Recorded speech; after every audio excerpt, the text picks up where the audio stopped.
सारी।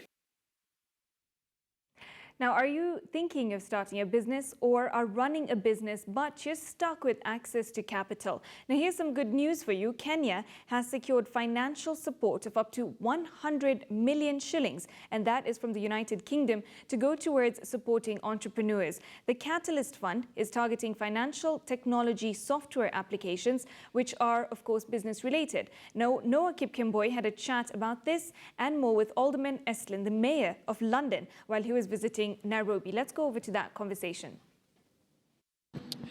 Well, a very good afternoon to you, Malika. You've heard about London.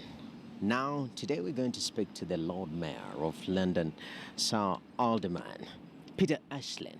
And he's going to be helping us understand a few issues because there's something for fintech. You know, fintech is a robust, avenue that is growing in this particular country, and there's something in the pocket that is brought with him to the continent of Africa. Thank you very much, Lord Mayor, for speaking to us. The first question is about what you've come with. I meant to understand some good money to put into the fintech sector. Clarify for us. So I came today to announce a £10 million investment from the UK government through our Department for International Trade and DFID into the Catalyst Fund. And this is very much about creating a fund to encourage a greater number of startups to look at innovative ways, not only in fintech, but also broader financial inclusion.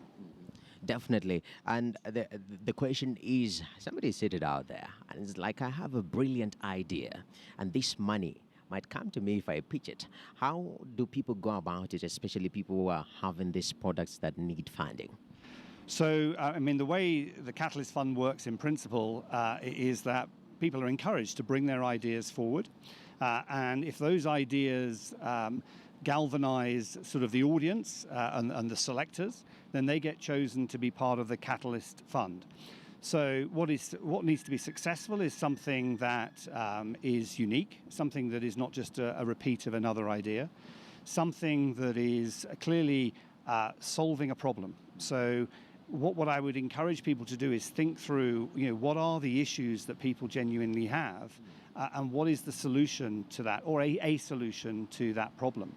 And if that solution has real viability, then that becomes an attractive business model, and that will attract capital, and then that'll attract scale. And is it the first one in Africa, or have you done it before?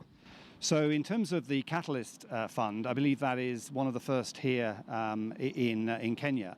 And in fact, as we were saying earlier today, at the moment, the fund is really only being supported by international investors. So we're very much encouraging domestic investors to participate in the Catalyst Fund.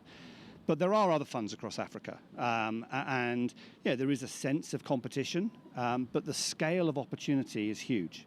And therefore, frankly, we could do with more catalysts because we're not going to move the needle on climate change, on other areas, without ensuring that we have a huge amount of innovation.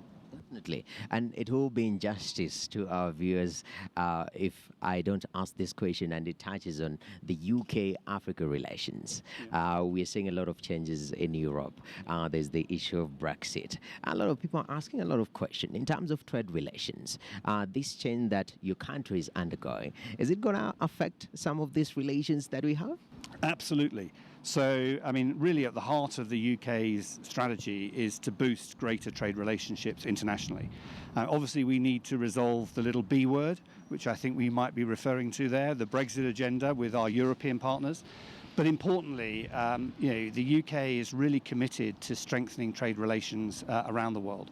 And specifically here in Africa, we will be hosting, as the UK government will be hosting a UK-Africa Investment Summit in January with 20 heads of state, with businesses, really looking at not only where are the real opportunities, sustainable infrastructure, but the innovation, but also where's that capital coming from. So our objective is to help bring together blended capital from governments, from institutional investors, from venture capital, private equity.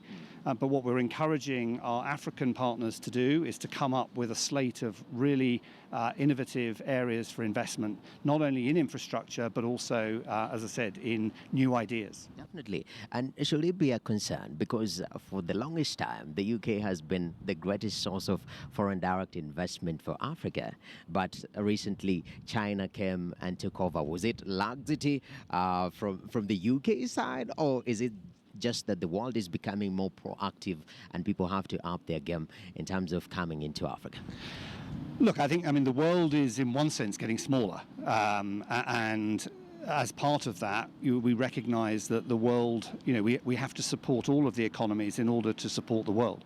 So, look, I mean, I'm delighted to see China investing in Africa. And in many ways, what the UK is looking to do is to partner in that relationship. It doesn't have to be a bilateral relationship. It can be a multilateral relationship. And the benefits of that are that we then draw on the expertise from each country. So, in fact, I was in South Africa earlier this week, and we launched a joint venture, a memorandum of understanding between China, the UK, and South Africa in terms of how we would support infrastructure growth in that particular market.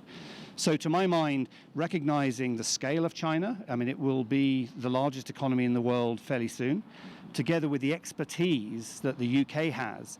And it's the blending of what I call that quality with some of that quantity. So whilst obviously London remains the international financial market, it also has huge expertise in things like fintech, in green finance, and it's partnering that with some of the scale of opportunity that China can bring to the market as well. Wow. Perfect. Thank you very much, Lord Mayor of London. Thank you very I appreciate it. All right. So there you have it with the Lord Mayor of London, Mr. Altman, Peter, just clarifying for us what is happening. And if you're fintech, you can take advantage of this particular. The internet is your friend. Go Google, search for these funds. If your idea is scalable, then it might change the world. Why not? Over to you, Malka. Thank you very much, Noah Kipkemboi. Right.